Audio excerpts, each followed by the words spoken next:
Hello and welcome. You're watching News Center and I'm Parikshit Luthra. A review of 14 production-linked incentive schemes is underway across ministries and a high-level meeting could take place very soon. Sources say the government is considering whether the investment targets mentioned in some PLI schemes are realistic. For example, the Auto PLI requires vehicle OEMs to make an investment of 2,000 crores over 5 years. Officials are reviewing whether the high investments targets have left many companies out of the PLI ambit. The government is also trying to understand whether the price caps in some PLI schemes are a hurdle to manufacturing growth. For example, incentives under mobile phone PLI are for phones costing more than rupees 15,000 and PLI for electric two-wheelers is for vehicles costing up to 1.5 lakhs. So the government is considering whether the eligibility criteria should only have an incentive cap and not a price cap. Officials are also trying to understand how certain OEMs are making future investments in PLI-targeted sectors without claiming incentives. And does this mean the eligibility criteria has restricted manufacturing and constrained the number of players that can actually participate? Joining me now to take this forward is Pankaj Mohindru, Chairman of the India Cellular and Electronics Association, and Sagar Shah, tax partner at EY India. Pankaj Mohindru, if I can begin with you, if we look at the mobile phone manufacturing sector, the electronic sector, do you think the PLI criteria has been restrictive and has constrained the number of players that can participate and has not allowed the manufacturing to increase to its true potential? I don't think so. I think the mobile phone scheme is hugely successful, and the results are only there for you to see. Let's go to the basic fundamentals of the scheme. The basic fundamental of the scheme is that India has to capture a certain portion of the global market, right? How do you do that? Your first pillar is that the JVCs, lead firms, the global value chains should come to India. They should participate in a certain number. You are targeting, say, 20% of the global market. And that is where the policy making turned on its head for the first time, that instead of frittering away export incentives to all and sundry, have them very targeted, right? So it's a very frugal scheme in terms of how you are able to optimize the outcome of the scheme. So first was the GVCs, then the how to create strong Indian companies who can then become competitive and participate globally and have a certain share in the global market. It's a long haul as far as Indian companies are concerned. It will take time, but we are seeing that they are also nicely kicking in. So overall, the PLI scheme for mobile phones is extremely successful, and nobody has been is feeling deprived or has been left out of the scheme. All possible, I would say, efficacy is 90% plus. On the IT hardware, PLI But do you also... 1.0, I think the outlay was not enough. And now there is a criticism that the scheme which is being formulated, PLI 2.0, the investment criteria is high. Is that your question, Pariksha? That's right, a high investment criteria and also the price cap. For example, in the mobile phone PLI scheme, the incentive is for mobile phones manufactured which cost 15,000 rupees or more. Do you think this price cap should be there, Mr. Mohindru?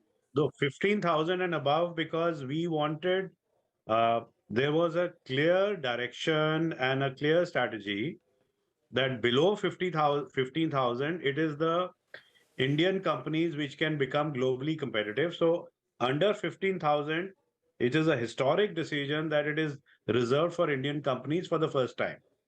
The scheme is tailor-made to nourish and create Indian champion companies. Above 15,000, which is above $200 at that time, is important because we want to capture the mid and the top segment. India should not be known as only an entry-level producer. And as you've seen, the most valuable ecosystems in the world are producing and exporting out of India. Our export this year of mobile phones will be 80,000 crores plus.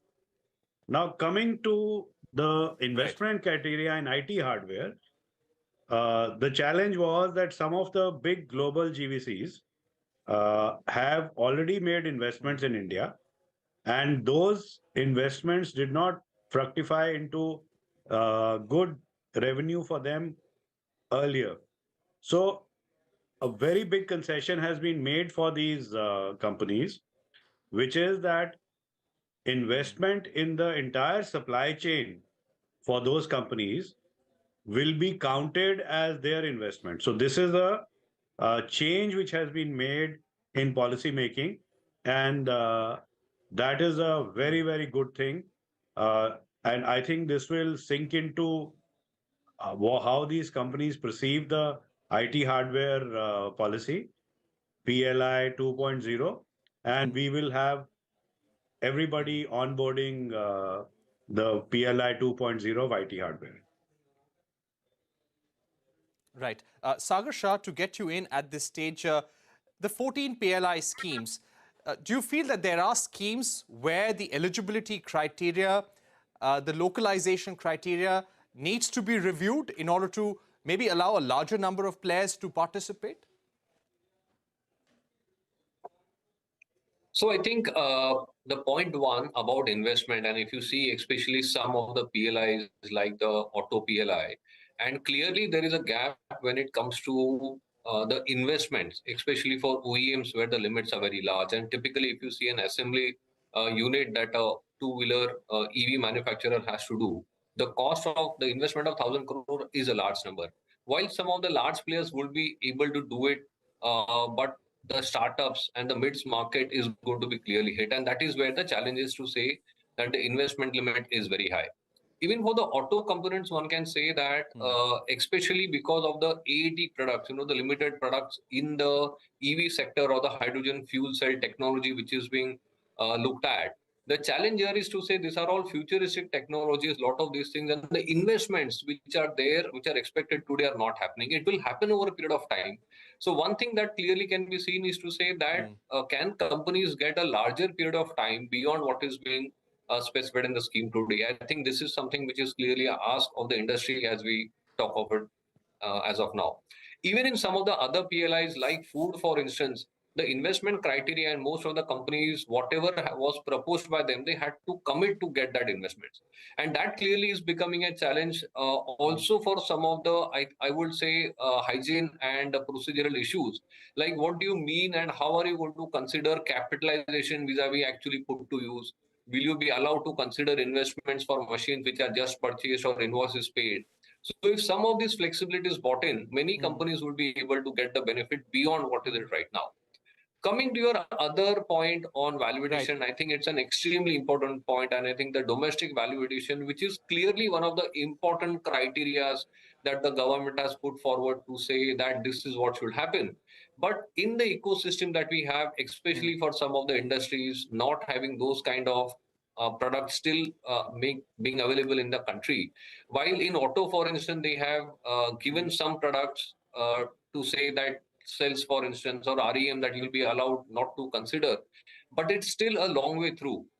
More importantly is that the SOPs which are expected to say how this working will be done and the discussion on to what level has EM or a component manufacturer to go to his tier 1, tier 2, tier 3 vendors to find out what will be the validation is a challenge. And if these things are to an extent, if the government looks at to say, can we make it easier for the companies to look at this part and do the DVA calculation, I think a lot of things will become far more better than what they are.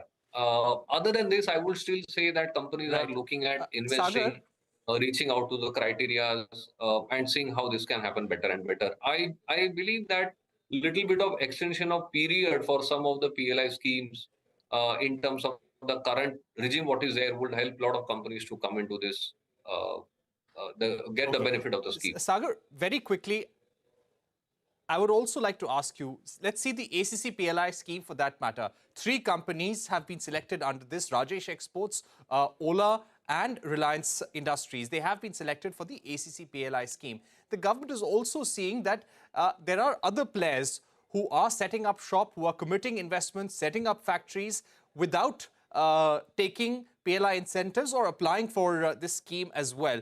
Do you feel there is any need to revisit the criteria as a result?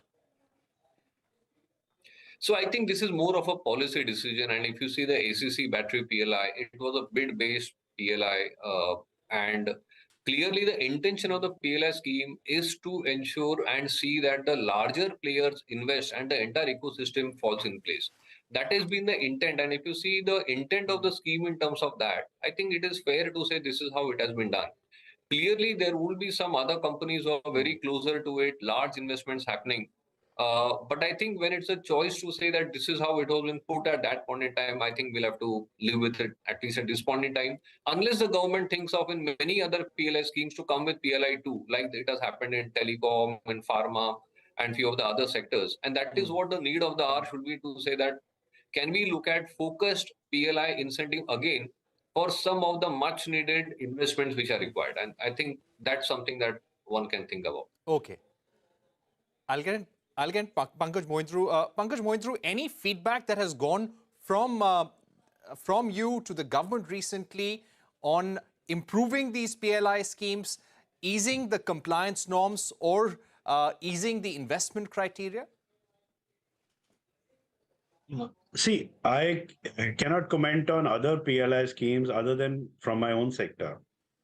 Although we are the pioneers of PLI scheme, so I do keep reminding new incumbents, both in the industry and the government, that the PLI scheme is for global leadership. It was not a scheme for MSMEs, etc. It is for global leadership to bring JVCs to India and to create Indian champion companies. Because a great economy, a tiger economy, always has a large number of large companies with a global footprint. India cannot become a leading economy of the world, the number 2, number 3 economy of the world, with large per capita income, unless we have these large 100, 150 large companies who are in the Fortune 500. This is the aim of the PLI schemes.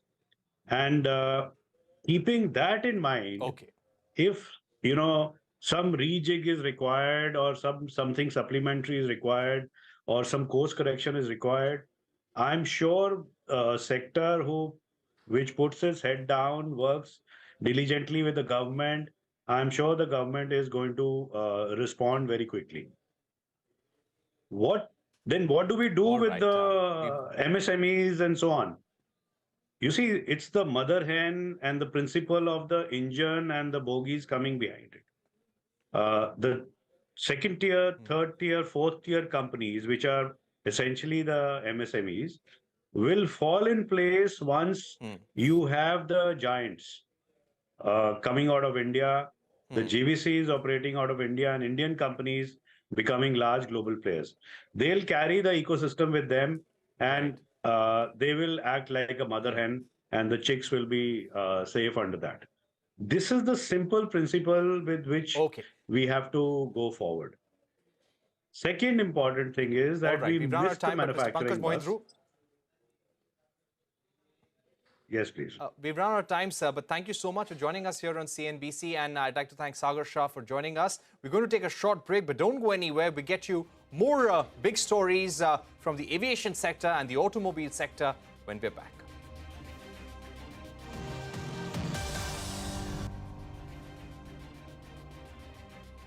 Welcome back. You're watching News Center. Hero Electric unveiled 3 new variants of its scooters. The company's MD, Naveen Munjal, believes the new products offer enhanced speed and software upgrades. I spoke to Munjal and began by asking him about the issue of suspension of government subsidies and its impact on Hero Electric, and also the government's investigation against several EV companies. This is a matter of interpretation of localization norms on what you had to localize at what period of time, and whether the supply chains existed that time or not, and whether what happened with COVID, etc. So this is, I believe, a matter which will get resolved. This is not going to go on for too long. This does have an impact on the working capital of any of these companies, including us.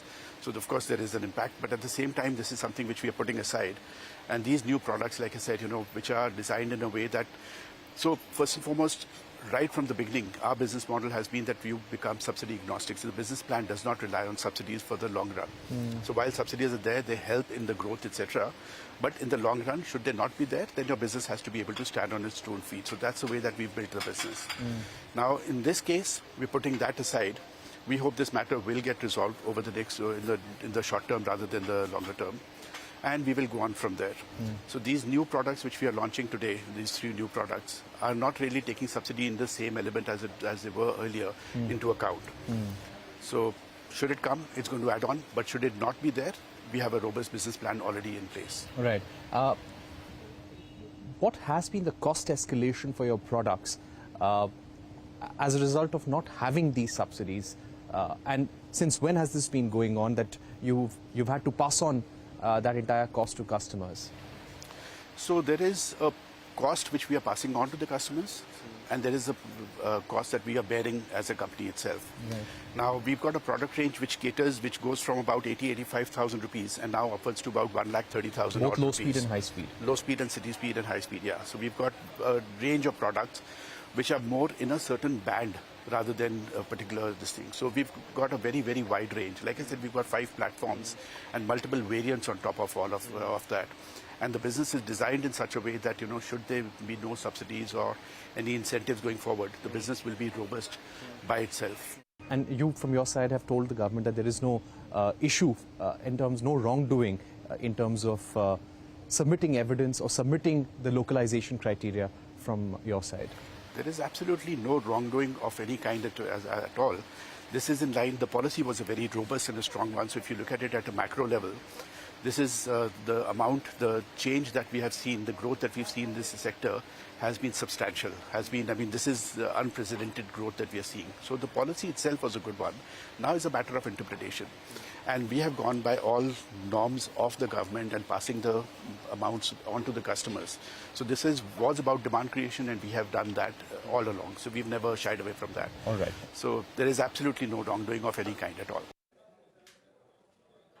All right, from electric vehicles to the aviation sector, frequent delays of Air India's overseas flights have caused some trouble among Air India travellers. And this delay is possibly due to shortage of pilots. An analysis by CNBC TV18 shows Air India needs to add more than 200 pilots to its current roster. Madhiya Mujawar is here with more details. Madhiya, what are you learning from the company, and what has your analysis brought you to in terms of what is wrong?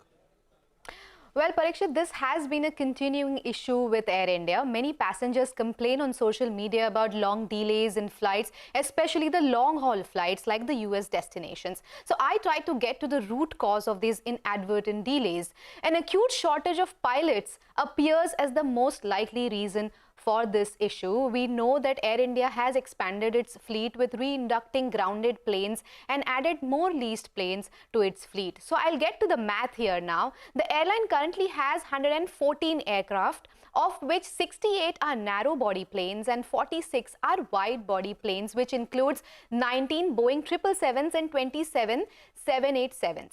Now, sources tell me that each 777 requires 26 pilots and 787 requires 20 pilots. So 46 wide body planes need 1,034 pilots and 68 narrow body planes need at least 816 pilots.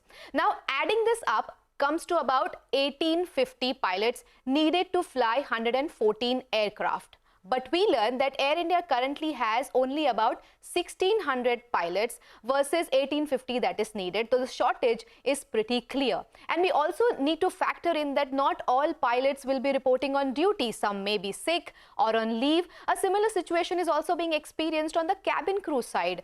The pilots and crew also need to rest between flights and cannot exceed their mandatory flying hours. So all this put together is most likely leading to the delays in flights that passengers are experiencing. We reached out to Air India seeking their response on this issue, but they're yet to respond to our query. All right. Thank you very much, Madhya, for joining us. Let's get you more stories from the aviation sector. Construction activity at the Noida International Airport is in full swing. The airport is expected to begin operations by the end of 2024. CNBC TV 18's Danish Anand visited the site to check on the progress so far.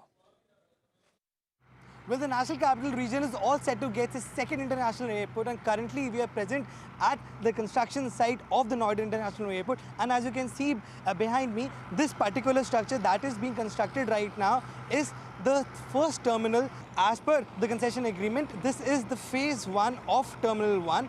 And if we talk about how big this area is spread across over 1 lakh square kilometer. And let me tell you, the work at the site began 9 months ago, and within the 9 months we are seeing that a lot of development has happened.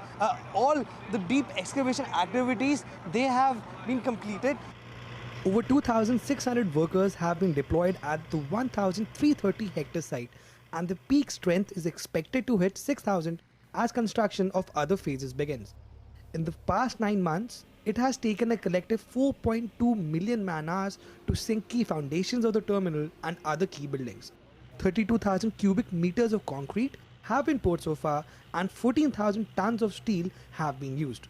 Christopher Sneelman, the CEO of Noida International Airport, says construction is on track and the first phase will be ready by the end of 2024 as scheduled. He also does not expect any cost overrun. Yes, the construction for the phase 1 airport is on track. And we're underway to deliver the airport, to open the airport by the end of 2024. We're working on the runway across its entire length of 3,900 meters, and we expect to commence with test flights 4 to 6 months before the airport opens for operations, so first half of next year. Aviation in India is poised for further growth, and we're in talks with all of the carriers in India. The interest is great, and the construction contracts, the EPC contracts that we've awarded to Tata Projects were awarded on a fixed price and fixed time basis, so we don't anticipate any further cost increase due to inflation or raw material cost increases. What you're seeing behind me right now is the construction of the first runway, which will be called the North Runway. Well, when the entire construction activity at this airport will get completed, then this will have 2 different runways. But talking about the Northern Runway, this will be almost 1,300 meters in length, and by the time when the fourth and the final phase of the Noida International Airport gets constructed, then we will see that both the runways will cater to a heavy air traffic movement in the northern part of the country, and we can also expect Noida International Airport to be one of the prominent hubs for airlines in the times to come. With video journalist Nitin Trivedi, this is Danish Anand for CNBC TV 18. With that, it's a wrap on this edition of News Center. Don't go anywhere. News continues right here on CNBC TV 18.